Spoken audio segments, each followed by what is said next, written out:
Today marks the first taping of Good Day Kingston in the new year.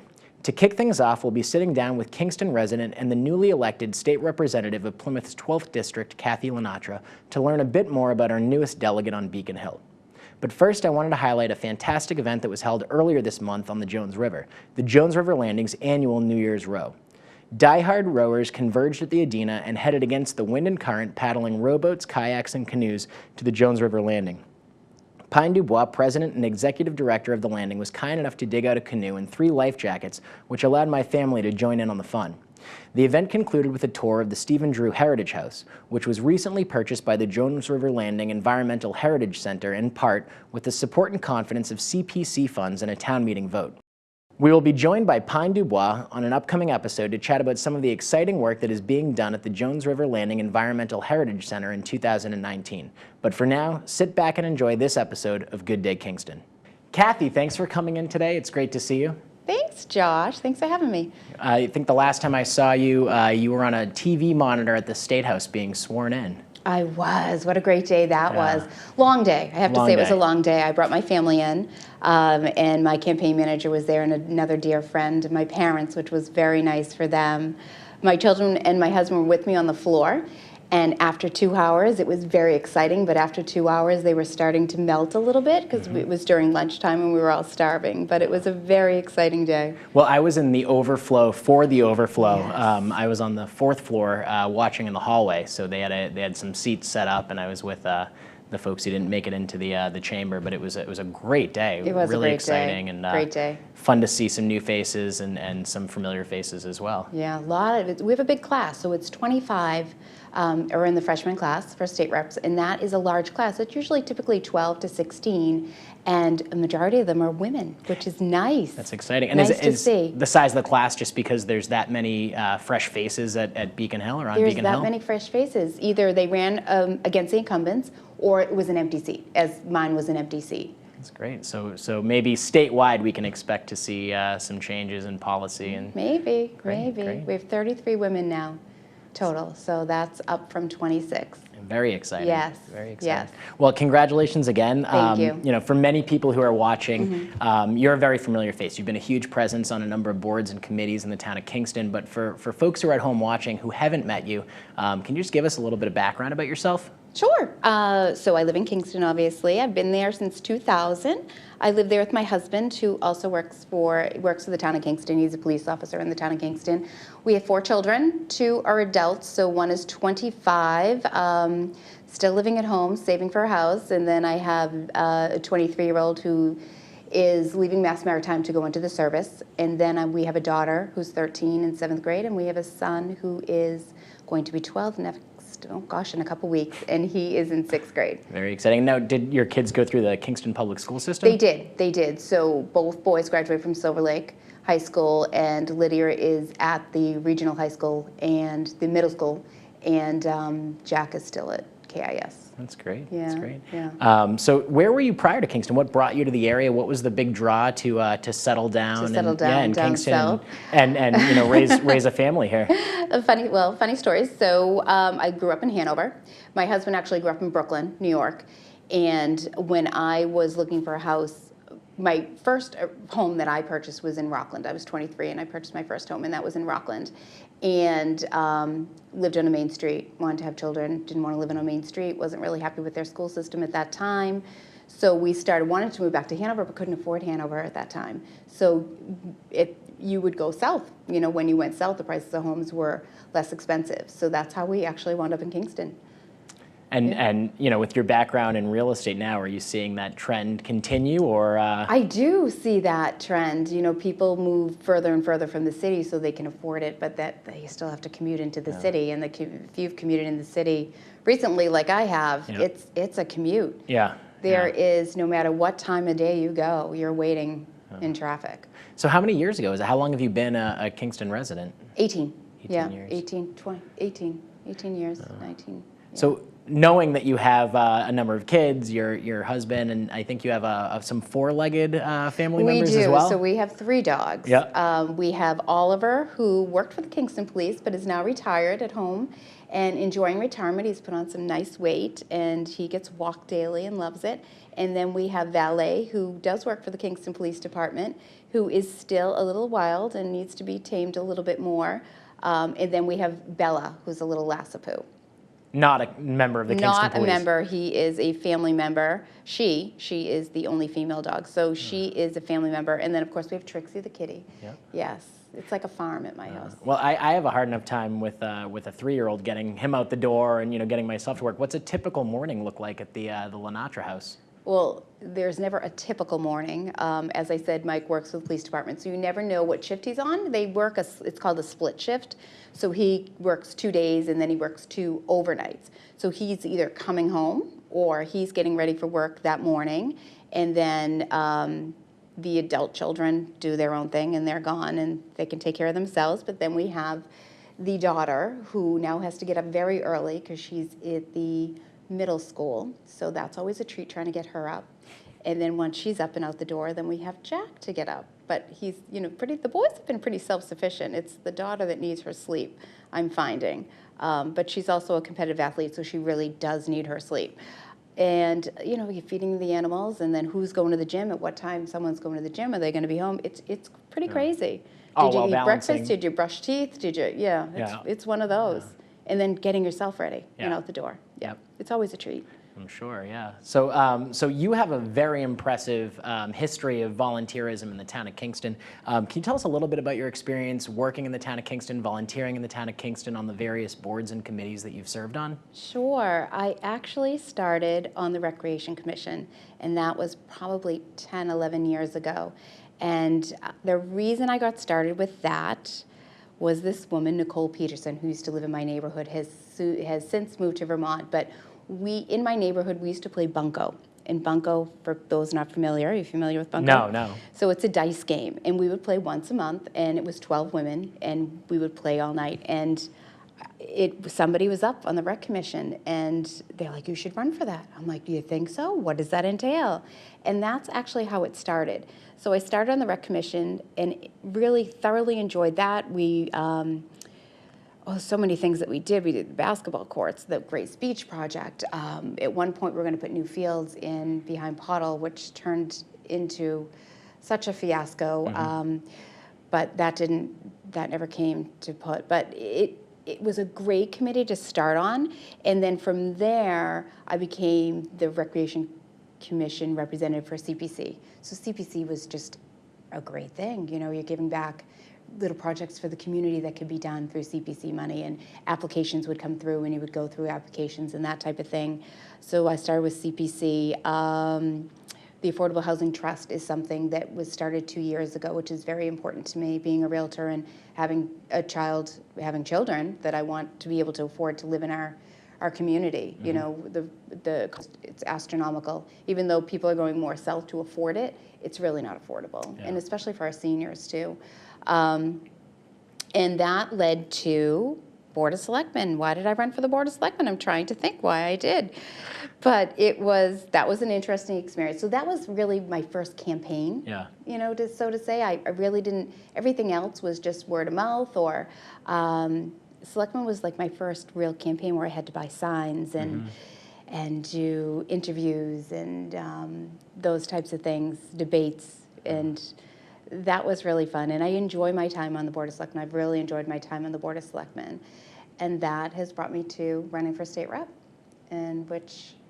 that was a campaign. I thought Selectmen was a campaign, but campaigning for state rep was just a whole nother animal. Yeah. It was putting your life and my family's life on hold for 7 months. Yeah. Well, I mean, clearly you enjoy it. I mean, I do. Your face lights up when you talk about it. When you even talk about running for selectmen, it's like the excitement of the campaign. And, it is. And having seen you, on the campaign trail, it's clear that, you care about the work that you're doing. Otherwise, you wouldn't be doing it. Right. I care about the people, and I love to hear the stories.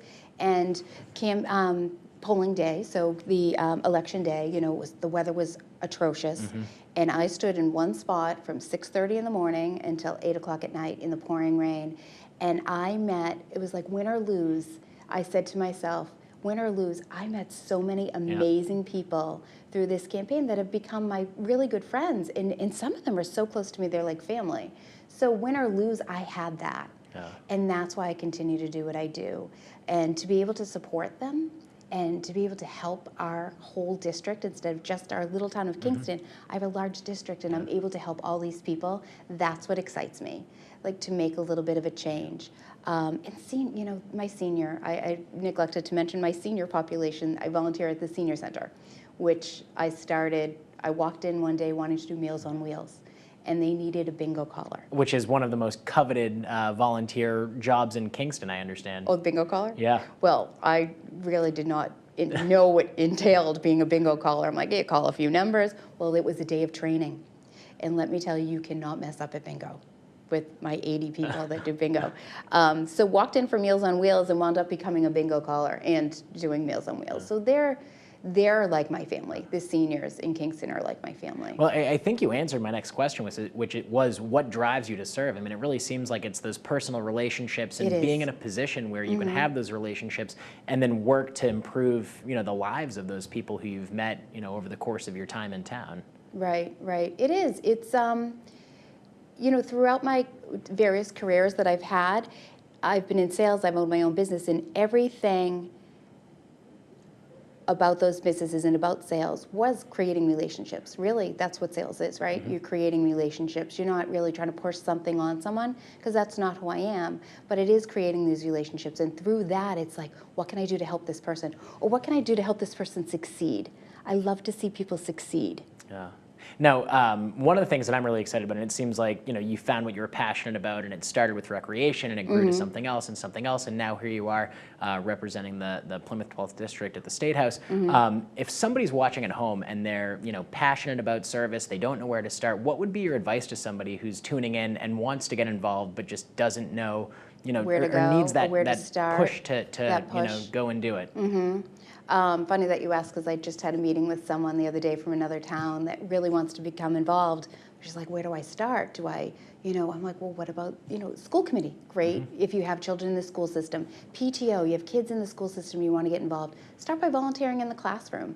You know, just little things. I mean, if you want to do something big, Selectman's a great thing. There's going to be an open seat for a year. Yep. I will be resigning in April, so there'll be that next election, there'll be a year seat, which is a great opportunity to see how the whole town runs, to get a taste of it without being committed to the 3-year term. And then if you really do love it, then you can rerun for the 3-year term. Recreation Commission is a great one as well. Just walk into the senior center. They're always looking for volunteers there. You could be a bingo caller. Yeah. Yeah. Yeah, and I mean, that's the thing too. I know from personal experience, if there's something that you're passionate about, there's a need in Kingston somewhere. I mean, we're going to have on a future episode Pine Dubois from the Jones River Landing come on, and one of the things that we're hopeful is that folks may, you know, see that episode and then sign up to do the herring count or sign up to do some work with her. There's so many opportunities in Kingston. There's so many needs, and as you know from your time on the Board of Selectmen, the funding's not always there to, you know, pay for the services, to do the cleanups, to do these things. So if there's residents at home who are passionate about, you know, a beautification day, or who are passionate about the Jones River, there's so many opportunities. I think that there's just that initial hurdle that they have to get over, where they can, you know, get past it and then, you know, find themselves maybe a few years down the road, like yourself at the State House, you know, doing something on, you know, possibly a bigger scale. You know, you mentioned the hurdle. It's kind of like, you get to get back to the gym, because you and I talk about this all the time, right? Like, I need to start running again. And it's that initial hurdle of doing it. And once you do it, it's really a gift you give yourself. Like, volunteering is a gift you give yourself, because you feel so good about it. Going to the gym or running is a gift you give yourself, because you're like, oh, I don't want to get up early, I don't want to do it. Or you're intimidated, I don't know anybody there, I don't know, what if they don't like me? I mean, even as adults, we have these self-doubts. But once you do it, it's a gift you really give yourself. And what I've found, at least, you know, in the past year, my community involvement in Kingston has grown quite a bit. And I've found that no matter how much I give, I can't outgive Kingston. I mean, we get so much from, the services, Yes. from the fire, from the police, from the trails in our backyard. No matter how much my wife and I give and, time, resources, whatever, Kingston's always giving that much more to us. And it's Right. just, it's this nice reciprocal relationship once you really get into it. So we were talking before the show, you're the first female to represent the Plymouth 12th District as it's currently, I guess, district. What's that like? I know we did talk about this, and it's something that I really didn't realize until after the fact. After I won, I was on WATD and he brought it up. So I really didn't give it much thought. I didn't set out to be the first female state rep of the 12th Plymouth District, and I didn't set out to be a female state representative. I just wanted to be the best state representative there could be in the 12th Plymouth District. So I'm very excited that we had more women and we had more representation, but that's not why I went into it. Yeah. And I guess now knowing that you are the first female to represent the 12th, you have a teenage daughter. Do you have a particular message, or is there something that you hope that young women who see you in this position, take from your time in office and can emulate, or is there a message that you have for young women who are in your district? Well, first, that I have a teenage daughter, that just freaked me out when Sorry. you said that, because she just turned 13, so that just felt weird. I have 3 sons and I have a daughter. And what I hope for her, and I hope for all women, not just young women, and I hope that younger women get this before they turn 50, and I got it when I turned 50, is that you have a voice, and you can't forget that you have a voice, and you cannot be intimidated to use that voice. And Megan is my legislative aide, we drove over together and we were talking on the car ride, and I do volunteer for the seniors, and they're very close to me. And some of those women just found their voice at 70 and 80. And I hope for my daughter, and I get so emotional, that my daughter and her friends find that voice. And that's what's going to change us. That's what's going to be. I'm going to get so emotional. I'm going to cut this Sorry. This was not my intention. Oh my I apologize. I feel like Barbara Walters used to make the guests cry, right? Wasn't that who? I've been talking about this all day, though, but it's, and then that some of the women at the senior center that I've spoken to, and not just our senior center, I've been to a lot of them, they have just found their voice.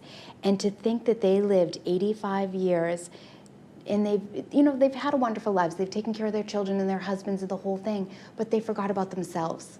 And that's what I hope that my daughter realizes, that she needs to always remember she has her own voice, which I'll never have to worry about, because if you've met Lydia, she's the fiercest thing you'll ever meet. Yeah. And she has 3 brothers that make sure that she continues to be fierce. Yeah.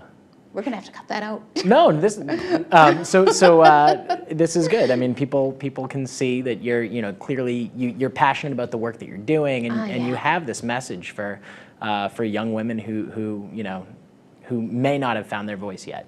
So exactly, and not to have to wait. So at 50, when I turned 50, that's when I realized I could do this. I couldn't have run for state rep 30 years ago, or when I was 30, or even when I was 40. I was pretty confident. I owned my own business. I was very successful at that. But I don't think that campaign is tough.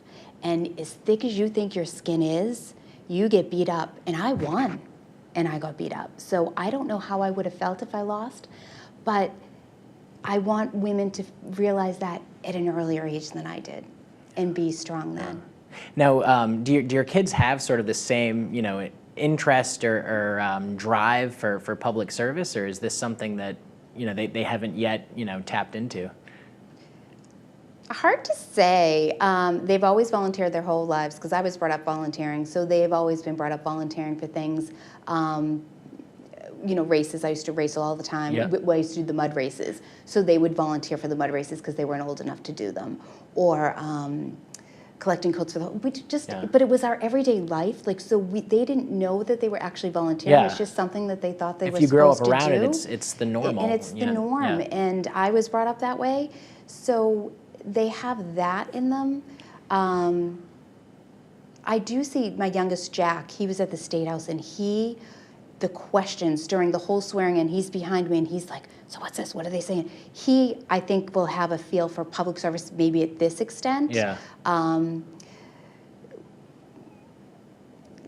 Lydia does her temperament at this point. I don't think so. She's just she will listen, but if she thinks you're wrong, she's going to let you know. Yeah, well, which we also need at the state. Like she'll let you know, but I don't know if she's ready to listen to the other side yet. Yep. But again, she's a teenage girl, and she's very competitive, so I don't know. But the older boys, volunteer on their own. They'll do things on their own. So I guess that's public service. I mean, it was great. I saw this with you. I saw this with a lot of folks who are running. Campaigning is a family endeavor. It's not a one person show. And it was great to see. I held signs with I think your oldest at one of the schools in Plymouth. That's the rock star, the musician. Yep. Beard, yeah. But it's just so nice to see that families come out and support candidates, and I think that exposure too really helps ingrain the idea of public service. And I do too.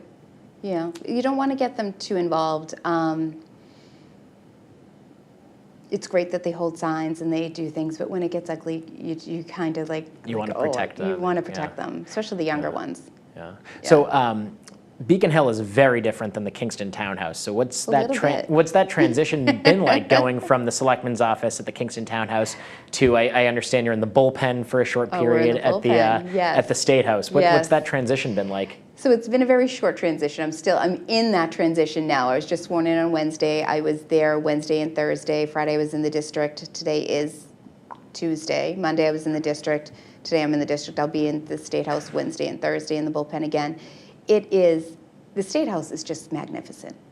Everything about it is magnificent. The architecture, the artwork on the walls, being with a very diverse group of people. So the 25, there's a lot from Western Mass, which is so different from the 12th Plymouth. There's urban areas, they have different issues than we have here in Kingston. So it's great to hear their take on certain things, or what the issues are there and what we have here. In Kingston, we're just focused on Kingston. So that's different, but the transition is still happening, and looking forward to getting my own office. Now, for somebody who isn't familiar with the bullpen, can you just describe what the bullpen is and what that environment's like? So the bullpen is in the basement, and it is a room, and they had to split us up. So I want to say there was maybe 15 reps in there and their legislative aides, and we're just in one big table on top of each other. So when you're on the phone, the other person's on the phone. It's kind of like a telethon. How they used to be on. That's what it's like. So you're looking forward to having your own office? I'm looking forward to it, yes. And while we're just talking about offices, I wanted to make a point that you will have office hours in Kingston. And I'm just going to read them off my sheet. So they'll be starting on January 28th from 9 a.m. to 11 at the Kingston Council on Aging. And then beginning in February, your office hours will be on the second Monday of the month from 9 a.m. to 11 a.m. And I'll make sure that PAC TV has that at the bottom now, so that folks at home can jot that down if they want to come in for office hours. But I had one more question before we wrap. So this weekend I was fortunate enough, as you know, through the CPC funds and a vote at town meeting, the Jones River Landing was able to acquire the Stephen Drew Heritage House. So this weekend there was a tour, and I'm walking around and I'm looking at this building that was built by a shipbuilder next to the boatyard where they built the brig Independence, and I started thinking about the Drew family and the legacy that they've had and the legacy that they've left in the town of Kingston. So Kathy, what is the legacy that you want to leave in the town of Kingston? Oh, that's a big question, Josh.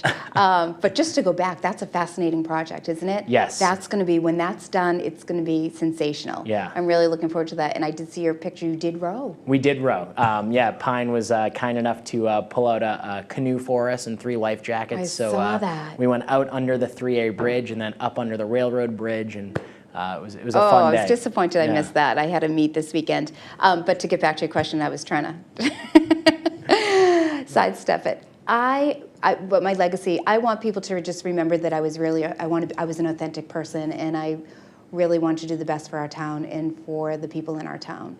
That is the legacy that I want, that I was truthful, and I really wanted the best.